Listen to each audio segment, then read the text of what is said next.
आप सभी का स्वागत है दर्पण सिविल सर्विसेज के यूट्यूब चैनल पर। और आज हम डिस्कस करेंगे डे 31 डेली मेंस क्वेश्चन।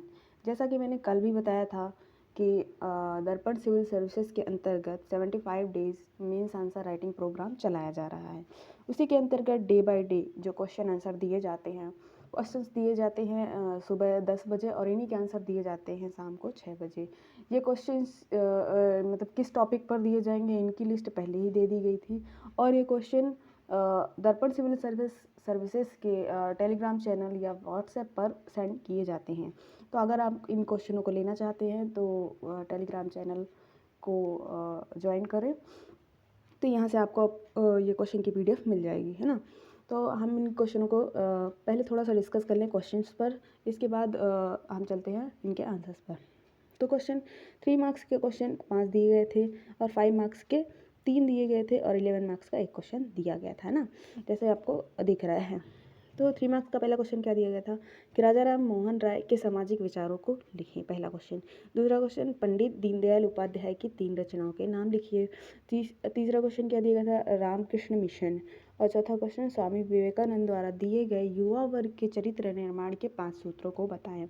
और पांचवा क्वेश्चन क्या दिया गया था एकेडमी, सीधे एक वर्ड बस दिया गया एकेडमी, है ना। और इसी प्रकार दिया गया था 5 मार्क्स के क्वेश्चन में कि गांधी जी के 7 पाप क्या थे इनका वर्णन करें। महर्षि अरविंद के राजनीतिक विचारों का वर्णन करें। डॉक्टर भीमराव अम्बेडकर की सामाजिक न्याय के चिंतन को बताएं। और 11 मार्क्स के क्वेश्चन में गांधी जी, महात्मा गांधी एवं राम मनोहर लोहिया के विचारों का तुलनात्मक अध्ययन प्रस्तुत करें। तो ये हमें दिया गया था आज का क्वेश्चन जो डे 32 था, है ना। तो इनके आंसर्स जो शाम को दिए जाते हैं उसी पर हम सीधे चलते हैं, उन्हीं को डिस्कस करते हैं। तो ये हैं हमारे आज के मॉडल आंसर्स, जो क्वेश्चंस सुबह दिए गए थे उन्हीं के मॉडल आंसर्स, है ना। तो पहला क्वेश्चन जो दिया गया था 3 मार्क्स का, राजा राम मोहन राय के सामाजिक विचारों को लिखे, है ना। तो राजा राम मोहन राय के सामाजिक विचारों को लिखने के लिए उनके विचार तो बहुत विस्तृत थे, लेकिन इतनी जगह नहीं है कि हम उनको विस्तृत रूप दे सके, है ना। और क्वेश्चन 3 मार्क्स में भी है और 10 शब्दों में भी लिखना है, इसलिए हम उसको शॉर्ट में लिखेंगे, उसके की पॉइंट्स को ही लिखेंगे। जैसे हमने पहला की पॉइंट क्या लिख दिया, हमने पहला की पॉइंट लिख दिया मानवतावाद, है ना। तो उनके सामाजिक विचारों में से ये भी था कि वो मानवतावाद को प्रायोरिटी देते थे, है ना। और दूसरा क्या है, जातिगत संकीर्णता का विरोध करते थे। और तीसरा नारी उत्थान का समर्थन करते थे, है ना। सती प्रथा के विरुद्ध जो कानून लाया गया था वो इन्हीं की सहायता से लाया गया था, तो नारी उत्थान का समर्थन करते थे। तो ये हम लोगों ने देख लिया, है ना। सामाजिक विचारों को हम 3 पॉइंट में दे देंगे, 3 नंबर का भी है, तो ये पूरा हो गया। अब सेकंड क्वेश्चन क्या था, सेकंड क्वेश्चन ये है कि पंडित दीनदयाल उपाध्याय की 3 रचनाओं के नाम लिखिए। तो 3 रचनाओं के नाम, ये सीधा क्वेश्चन आया होगा, 3 रचना याद है तो लिख दो। तो उनकी रचना का ही नाम है 2 योजनाएं, और दूसरी रचना क्या है राजनीतिक डायरी, और तीसरी रचना है एकात्म मानववाद। तो ये हमने 3 रचनाओं के नाम लिख दिए। चौथा क्वेश्चन क्या है, चौथा क्वेश्चन ये है कि रामकृष्ण मिशन, डायरेक्ट एक शब्द आया हुआ है रामकृष्ण मिशन, तो इसके बारे में हमको मेन पॉइंट लिख देना है, जो इम्पोर्टेंट पॉइंट है। तो इसकी स्थापना 1897 में स्वामी विवेकानंद द्वारा की गई थी, है ना। इसका उद्देश्य क्या था, इसका उद्देश्य था वेदांत दर्शन का प्रचार प्रसार करना, है ना। जो वेदों का दर्शन है उसको प्रचार प्रसार करना था आधुनिकता की बजाय, है ना। जो अंग्रेज उस टाइम पे आधुनिकता या पश्चिमी जो भी संस्कृति हमारे देश में फैल रही थी उसको अवॉइड करके वेदांत दर्शन मतलब प्राचीन की ओर जाना था, उसका मेन उद्देश्य था, है ना। और चौथा क्वेश्चन क्या है कि स्वामी विवेकानंद द्वारा दिए गए युवा वर्ग के चरित्र निर्माण के 5 सूत्रों को बताएं, है ना। तो स्वामी विवेकानंद द्वारा युवा वर्ग के लिए कई बातें कही गई हैं, है ना। उन्होंने युवा वर्ग को देश की बहुमूल्य संपत्ति कहा है ना, और उनको शिक्षित करके देश के विकास के नए आयाम खोले जा सकते हैं, ये भी उन्होंने कहा है ना। तो उन्होंने 5 सूत्र बताया जो युवा वर्ग के चरित्र निर्माण में सहायक होंगे। तो पहला क्या है, पहला ये आत्मविश्वास, है ना। दूसरा क्या है आत्मनिर्भरता। तीसरा आत्म संयम। चौथा आत्मज्ञान। और पांचवा आत्म त्याग होना चाहिए। तो ये 5 जो सूत्र हैं ये स्वामी विवेकानंद द्वारा युवा वर्ग के चरित्र के निर्माण के लिए दिए गए हैं। इसी प्रकार हमारा 5वां क्वेश्चन क्या था 3 मार्क्स का, एकेडमी, है ना।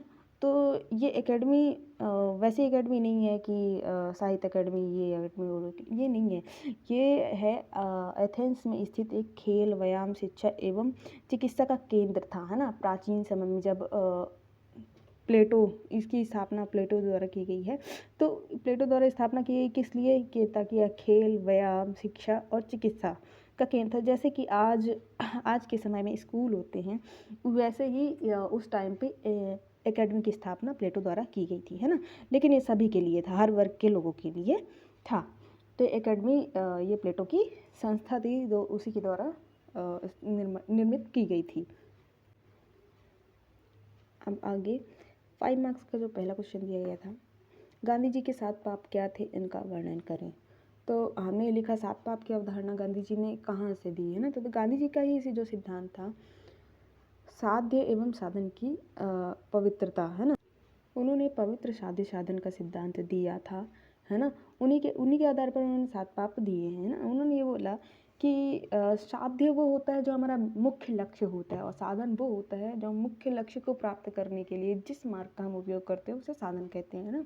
तो गांधी जी ये कहते हैं कि अगर हमें एक पवित्र साध्य प्राप्त करना है, पवित्र साध्य की प्राप्ति करनी है, तो हमें साधन भी पवित्र अपनाना होगा। लेकिन अगर साधन अपवित्र होता है तो वो पाप होगा, है ना। तो इसी के आधार पर उन्होंने 7 पाप बताए हैं, है ना। तो ये 7 पापों को हम देखते हैं।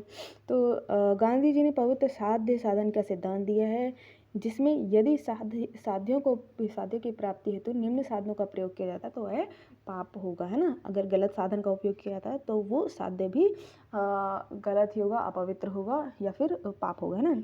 तो पहला क्या दिया गया है, परिश्रम रहित धनोपार्जन। क्या दिया गया है, परिश्रम रहित धनोपार्जन। मतलब अगर आप काम नहीं करते, आपको बिना काम के ही धनोपार्जन हो रहा है, तो वो एक पाप होगा, है ना।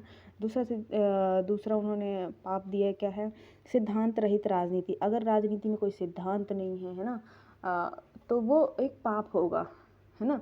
और तीसरा क्या है, विवेक रहित सुख। विवेक रहित सुख, तो ये उनका तीसरा पाप है। चौथा पाप क्या, चरित्र रहित ज्ञान। अगर आपके पास ज्ञान है लेकिन वो ज्ञान से आपके चरित्र का निर्माण नहीं हो रहा है, तो ज्ञान एक पाप के रूप में हो जाएगा, उनका ये कहना है ना, गांधी जी का। और सदाचार रहित व्यापार। अगर व्यापार में सदाचार नहीं है तो वो भी एक पाप होगा, है ना। मानवता रहित विज्ञान। अगर विज्ञान ऐसा हो जो मानव का कल्याण ना कर सके या मानव के विरुद्ध हो, तो वो एक पाप होगा। त्याग रहित उपासना। अगर हम किसी की उपासना करते हैं और हमें त्याग की कमी है तो वो क्या होगा, एक पाप होगा। तो गांधी जी के ये 7 पाप हो गए, है ना। तो आगे के क्वेश्चन में अब हम चलते हैं। सेकंड क्वेश्चन जो 5 मार्क्स का दिया गया था, महर्षि अरविंद के राजनीतिक विचारों का वर्णन करें। महर्षि अरविंदो जो थे वो एक महान क्रांतिकारी थे, है ना, और दार्शनिक भी थे। वे पहले जब वो युवा अवस्था में थे तो वो क्रांतिकारी, उन्होंने बंगाल में क्रांतिकारी काम किया था, क्रांतिकारी गतिविधियाँ की थी। लेकिन फिर वो बाद में पांडिचेरी चले गए, जहाँ उन्होंने आश्रम की स्थापना की, और वहाँ वो दार्शनिक उपनिषदों का अध्ययन करने लगे, और वो अपने दार्शनिक मतलब विचार रखे, है ना। तो उनके राजनीतिक विचार भी कुछ थे। तो उनके राजनीतिक विचार जो हमसे क्वेश्चन में पूछा गया है वो जो निम्नलिखित है ना, ऐसा करके हमने लिख दिया। राजनीतिक विचार, तो पहला क्या था उनका राजनीतिक विचार, आध्यात्मिक राष्ट्रवाद। उनका पहला विचार क्या था, आध्यात्मिक राष्ट्रवाद। इसी से देश को स्वाधीनता दिलाना चाहते थे। वे आध्यात्मिक राष्ट्रवाद में क्या कहते थे, उन्होंने देश को एक माँ की संज्ञा दी, भारत माँ की संज्ञा दी, है ना। और वो ये बोलते थे कि सभी जो लोग हैं वो उनमें एक आत्मा का निवास होता है जो भारत माता के ही अंग हैं, है ना। तो हमें पूर्ण समर्पण से स्वाधीनता प्राप्त करनी चाहिए, भारत माँ के प्रति समर्पित होकर, है ना। तो उन्होंने ये मतलब एक विचार दिया आध्यात्मिक राष्ट्रवाद का। दूसरा क्या विचार था, दूसरा उनका लोकतंत्र का विचार था। उन्होंने लोकतंत्र को सर्वोच्च शासन व्यवस्था माना, है ना, क्योंकि उसमें से स्वतंत्रता, समानता एवं न्याय की स्थापना होती है ना। और तीसरा क्या था उनका, मानवतावाद। उन्होंने मतलब नागरिकों के विकास के हेतु मतलब नागरिकों के विकास के लिए, है ना, उन्होंने विभिन्न विचार दिए, है ना, कि सभी को मिल करके विश्व के सभी लोगों को मिल करके नागरिकों के विकास हेतु काम करना चाहिए, है ना। तो ये उनका मानवतावाद हुआ। स्वतंत्रता, उन्होंने स्वतंत्रता में दो स्वतंत्रताएं बताई हैं, एक आंतरिक स्वतंत्रता और एक बाह्य स्वतंत्रता होती है। आंतरिक स्वतंत्रता में उन्होंने बताया कि व्यक्ति को लोभ, क्रोध और मोह से दूर होना चाहिए, लेकिन बाह्य स्वतंत्रता में उसे कार्य करने की पूरी स्वतंत्रता होनी चाहिए, वो जो भी इच्छा से काम कर सकता है ना। ऐसा उन्होंने दो स्वतंत्रताएं बताई। और साम्यवाद उन्होंने बोला कि आर्थिक समानता होनी चाहिए समाज में, है ना, तो उनका साम्यवाद हो गया। तो उनके राजनीतिक विचारों में क्या क्या था? उनके राजनीतिक विचारों में था आध्यात्मिक राष्ट्रवाद, है ना, आध्यात्मिक राष्ट्रवाद था, लोकतंत्र था, मानवतावाद, स्वतंत्रता एवं साम्यवाद था, है ना। तो ये राजनीतिक विचारों में हम इतना ही लिख पाएंगे, 50 शब्दों में इतना ही लिख पाएंगे, और स्पेस भी इतनी ही है। हम इस प्रकार से इसको लिख सकते हैं। आगे वाला क्वेश्चन हम डिस्कस करते हैं। जो दूसरा क्वेश्चन दिया था 5 मार्क्स का, तीसरा क्वेश्चन है कि डॉक्टर भीमराव अम्बेडकर के सामाजिक न्याय के चिंतन को बताएं, है ना। डॉक्टर भीमराव अम्बेडकर का सामाजिक चिंतन क्या था, ये हमें क्वेश्चन में पूछा हुआ है। तो एथिक्स में कई बार ऐसा होता है ना, कि क्वेश्चन इस प्रकार से पूछ लेता है कि हम उसे पैराग्राफ में लिखना होता है। तो ठीक है, लिख सकते हैं, लेकिन उसको क्या करना चाहिए कि पैराग्राफ थोड़ा चेंज कर करके लिख सकते हैं, जिससे चेकर को वो स्पष्ट रूप से दिख जाए कि हमने लिखा क्या है ना। तो इसको हमने पैराग्राफ में लिखा है। तो कैसे? डॉक्टर भीमराव अम्बेडकर के अनुसार सामाजिक न्याय का तात्पर्य है कि व्यक्ति के अधिकार के साथ साथ सामाजिक समानता भी प्रदान की जाए। उसको व्यक्ति के अधिकार तो हों, लेकिन उसको समाज में भी समानता प्रदान की जाए उसको, है ना। तो ये उनका मतलब उनका सामाजिक न्याय का तात्पर्य था, है ना। सामाजिक समानता के क्रम में वह दलित वर्गों का उत्थान करना चाहते थे, जिसमें उन्होंने कहा, है ना, उनका मेन फोकस दलित वर्गों का उत्थान था, है ना, जिसमें उन्होंने ये कहा दलितों से, है ना, कि दलितों को पाखंड, है ना, धार्मिक कर्मकांड व भाग्यवादी सोच को त्याग कर कर्मठ बनने की प्रेरणा दी, है ना। उन्होंने ये बोला दलितों को कि वह पाखंड, धार्मिक कर्मकांड और जो भाग्यवादी सोच है कि हमारे भाग्य में ये ऐसा लिखा था, ऐसी जो भी सोच है ना कि अपने कर्म को दोष दे, मतलब कर्म को छोड़ करके वो भाग्य को दोष देने लगते हैं, ऐसा नहीं। उन्होंने बोला कि कर्मठ हमें बनने की ज़रूरत है ना, हमें काम करने की ज़रूरत है कि हम कर्मठ बने, तभी हम आगे बढ़ पाएंगे, है ना। तो उन्होंने इसी के लिए बहिष्कृत हितकारिणी सभा की स्थापना की। उन्होंने एक संस्था की स्थापना की सामाजिक समानता को स्थापित करने के लिए, बहिष्कृत हितकारिणी सभा। ये हमने कंक्लूजन में लिख दिया, है ना। तो इस प्रकार 5 मार्क्स के भी हमें हमारे तीनों क्वेश्चन हो गए। अब हम चलते हैं 11 मार्क्स का, जो 11 नंबर का क्वेश्चन दिया गया था। 11 मार्क्स के क्वेश्चन में क्या दिया गया था कि महात्मा गांधी एवं राम मनोहर लोहिया का तुलनात्मक अध्ययन प्रस्तुत करें, है ना। क्वेश्चन यही था। तो महात्मा गांधी, इसका हम इंट्रो देंगे और बॉडी देंगे 5 मार्क्स के क्वेश्चन में, और 11 मार्क्स के क्वेश्चन का जो पैटर्न होता है वो होता है इंट्रो, है ना। इंट्रो देंगे, बॉडी देंगे, और क्या देंगे? कंक्लूजन, ठीक है ना। तो इंट्रो हमें देना है 20 से 30 शब्दों में, और कंक्लूजन हमें देना है 10-20 शब्दों में, और बाकी सब जो रहेंगे वो बॉडी में हमको डालना है, जो क्वेश्चन की मेन डिमांड होती है ना। तो इस प्रकार से हम उत्तर की फ्रेमिंग करेंगे, जो हम आंसर्स लिखेंगे वो इसी तरह से लिखेंगे, ताकि उत्तर भी ऐसा लगे कि हाँ कुछ इफ़ेक्टिव लिखा गया है ना, कुछ प्रभावी रूप से लिखा गया है। क्योंकि हमारे उत्तर को हमें खुद ही बाकियों से अलग बनाना होगा, तभी वो एक अलग इम्प्रेशन हो पाएगा, है ना। तो अब इस क्वेश्चन को डिस्कस करते हैं। तो लिखा है, महात्मा गांधी जी ने जहां सत्य अहिंसा को आधार बनाकर भारतीय राष्ट्रीय आंदोलन को आधार प्रदान किया, है ना। महात्मा गांधी जो थे वो स्वतंत्रता आंदोलन के लिए काम कर रहे थे, है ना। तो उन्होंने अपना जो एक आधार माना था, है ना, सत्य और अहिंसा को माना था, और वो क्या उनका लक्ष्य क्या था? भारतीय राष्ट्रीय आंदोलन को आधार प्रदान करना और स्वतंत्रता प्राप्त करना, है ना। स्वतंत्रता प्राप्त करना, देश को प्रदान करना, है ना। वही राम मनोहर लोहिया जो थे वो स्वतंत्रता के बाद काम करते हैं, है ना। राम मनोहर लोहिया जी स्वतंत्रता के बाद सप्त क्रांतियों के माध्यम से समाज में समानता स्थापित करना चाहते थे, है ना। हमारा देश स्वतंत्र हो गया था, लेकिन अब उसमें क्या नहीं थी, समानता नहीं थी। तो उन्होंने, राम मनोहर लोहिया ने कहाँ पास काम किया, उन्होंने समानता लाने पर काम किया। और किस माध्यम से, सप्त क्रांतियों के माध्यम से। ये चीज़ हमने कहाँ लिख दी, इंट्रो में लिख दी, है ना। कोई जो बेसिक चीज़ है, जो उसका आधार बुनियाद है, वो हमें इंट्रो में लिखनी होती है ना, या महत्व लिख सकते हैं। तो ये हमने इंट्रो में लिख दिया। अब हम चलते हैं इसकी मेन बॉडी पर। जो क्वेश्चन की मेन डिमांड थी कि इनके विचारों का तुलनात्मक अध्ययन प्रस्तुत करें, है ना। तो जब तुलना हम लिखते हैं, जैसा कि मैंने आपको कल भी बताया था, जब हम तुलना लिखते हैं तो हम तुलना में केवल असमानता नहीं लिखते हैं, हम उसको दो भागों में बांटते हैं। कैसे दो भागों में बांटते हैं, एक होता है समानता और दूसरा क्या होता है, दूसरा होता है असमानता। हमें ये दोनों पॉइंट्स, दोनों ही चीज़ें, दोनों ही बिंदु को लेकर चलना पड़ता है, तभी हमारा जो आंसर है, जो इस बेस पे तुलना के आधार पर पूछा गया है, वो पूरा होगा, है ना। तो तुलना में हमें दोनों ही बताने पड़ेंगे और हम यहाँ पर भी दोनों ही बताएंगे। तब हम समानता के बिंदु जैसे डिस्कस करेंगे। समानता के बिंदु, तो दोनों ही राजनीति के में उच्च आदर्शों के पक्षधर थे, है ना। दोनों ही राजनीति में उच्च आदर्श चाहते थे, है ना, उच्च नैतिक आदर्श चाहते थे, है ना। और सांप्रदायिकता के विरोधी, दोनों ही सांप्रदायिकता के विरोधी थे। वो ये नहीं चाहते थे कि सांप्रदायिकता हमारे देश में आए, है ना, ऐसा सांप्रदायिक कुछ भी चीज़ें हों, है ना। और तीसरा क्या है, सामाजिक राजनीतिक आंदोलनों को बदलाव का माध्यम बनाने की दोनों की रणनीति समान थी। मतलब ये है कि वो अगर समाज में परिवर्तन लाना चाहते थे ना, बदलाव लाना चाहते थे, या उनका जो मुख्य लक्ष्य था, है ना, उसको प्राप्त करने के लिए वो सामाजिक राजनीतिक आंदोलनों का ही रास्ता अपनाते थे, दोनों ही, है ना। गांधी जी जो महात्मा गांधी थे, वो स्वतंत्रता के पहले काम करते थे ना, वो भी आंदोलन करते थे, लेकिन वो स्वतंत्रता के पहले करते थे। लेकिन राम मनोहर लोहिया जो थे, वो स्वतंत्रता के बाद आंदोलनों के माध्यम से ही समाज में समानता लाना चाहते थे, है ना। तो दोनों की रणनीति समान थी, है ना। लक्ष्य अलग अलग थे, लेकिन रणनीति दोनों की ही समान थी। और चौथा क्या दिया हुआ है कि दोनों को साधे साधन की पवित्रता में विश्वास था।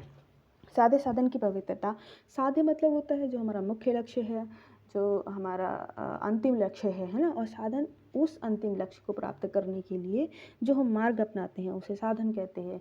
तो उन्होंने ये बोला कि अगर हमें हमारा मुख्य लक्ष्य जो पवित्र है ना, उसकी प्राप्ति के लिए हमें पवित्र साधन की ही आवश्यकता होगी। अगर हम साधन जो है अपवित्र अपनाते हैं, तो हमारा साधे भी अपवित्र हो जाएगा, है ना। तो साधे साधन की पवित्रता में दोनों को ही विश्वास था, महात्मा गांधी जी और राम मनोहर लोहिया दोनों जी को विश्वास था। आप देखेंगे असमानता के बिंदु। असमानता के बिंदु में पहला क्या है, पहला है मुख्य उद्देश्य, है ना। गांधी जी का मुख्य उद्देश्य क्या था, स्वतंत्रता प्राप्ति था, है ना। और लेकिन लोहिया जी का मुख्य उद्देश्य क्या था, स्वतंत्रता के बाद समाज में समानता स्थापित करना। स्वतंत्रता के बाद समाज में जो असमानता फैली हुई थी, उससे क्या करना है, समानता स्थापित करना है ना। तो इन दोनों का मुख्य लक्ष्य तो अलग अलग था। और दूसरा क्या है कि गांधी जी सर्वोदय के माध्यम से सभी लोगों का उत्थान चाहते थे, बल्कि लोहिया जी मुख्य जोर पिछड़े वर्ग पर देते थे। गांधी जी मतलब उनका जो सर्वोदय का सिद्धांत था, वो सभी के उदय से संबंधित है। मतलब वो सभी का उदय चाहते थे, सभी का हो, चाहे वो निम्न वर्ग से हो, चाहे वो उच्च वर्ग से हो, है ना। लेकिन राम मनोहर लोहिया पिछड़े वर्ग को मुख्य जोर देते हैं कि पिछड़े वर्ग को हमें उन्हें आगे करना चाहिए पहले, है ना। उन्हें विकास के स्तर पर समान लाना चाहिए, विकास की जो भूमि है उस पर लाना चाहिए, है। तो वो पिछड़े वर्ग पर ज़्यादा जोर देते हैं। चौथा क्या है कि गांधी जी धर्म के आधार पर राजनीति को चलाने का विचार रखते थे। उन्होंने राजनीति एवं मतलब जो धार्मिक वो थे, धार्मिक विचार थे, उनको भी राजनीति में थोड़ा थोड़ा बना कर रखा हुआ था। धर्म के आधार पर राजनीति चलाना चाहते थे, है ना। सांप्रदायिक नहीं, पर धर्म जो उनके विचार थे उन पर चलाना चाहते थे ना। लेकिन जो राम मनोहर लोहिया जी थे, वे राजनीति को बिल्कुल अलग रखना चाहते थे, है ना। धर्म एवं राजनीति को बिल्कुल ही अलग रखना चाहते थे। वो राजनीति में धर्म को बिल्कुल भी मिक्स होने ही नहीं देना चाहते थे। मतलब उनका धर्म अलग हो, ऐसा वो उनका धर्म अलग हो, राजनीति अलग हो, उधर राजनीति को धर्म से कोई मतलब नहीं हो, ऐसा उनका विचार था, है ना। और पांचवा क्या है, पाँचवा अंतर हमारा ये है कि गांधी जी स्वतंत्रता पर बल देते थे। उनको स्वतंत्र उस टाइम में जब गांधी जी थे तो उस समय स्वतंत्रता का ही ज़्यादा महत्व था, क्योंकि उस हमारा देश आज़ाद नहीं था, है ना। तो आज़ाद कराना पहले उसकी प्राथमिकता थी।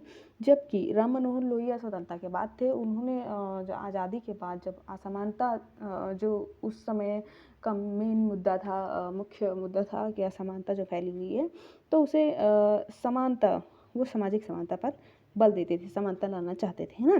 तो इस प्रकार हमारे क्या हुए, असमानता के बिंदु हुई है, तो समानता और असमानता के बिंदु दोनों देख लिए, मतलब तुलनात्मक अध्ययन हो गया। अब इसमें ही एक कंक्लूजन लिखना है हमें।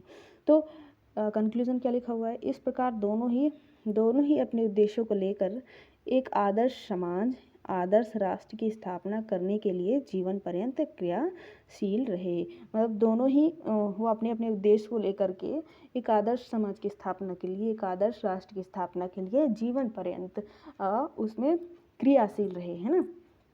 तो ये हमारा हो गया 11 मार्क्स का क्वेश्चन, जिसका हमने कंक्लूजन लिख दिया, है ना। तो ये हमारे होते हैं डे 32 के मॉडल आंसर का डिस्कशन। और अगर आप टेलीग्राम चैनल से इसकी PDF प्राप्त करना चाहते हैं तो डिस्क्रिप्शन लिंक में टेलीग्राम चैनल की लिंक दी हुई है, उससे आप टेलीग्राम चैनल भी ज्वाइन कर सकते हैं। और दर्पण सिविल सर्विसेज का ऐप की लिंक भी दी हुई है, उसको भी आप ज्वाइन कर सकते हैं। और दर्पण सिविल सर्विसेज में जिस तरह से मेंस के क्वेश्चन आंसर प्रोवाइड किए जाते हैं आपको, उसी प्रकार MPPSC प्री के भी क्वेश्चन सुबह प्रोवाइड किए जाते हैं और उन्हीं के आंसर शाम को 6 बजे प्रोवाइड किए जाते हैं, है ना। तो उनका भी डिस्कशन होता है, तो उसे भी आप देख सकते हैं। और दर्पण सिविल सर्विसेज के प्री क्विज़ को भी अटेंड कर सकते हैं, जिसकी लिंक डिस्क्रिप्शन पर दी गई है। जी धन्यवाद। फिर मिलते हैं 33 डे के मॉडल आंसर्स के साथ।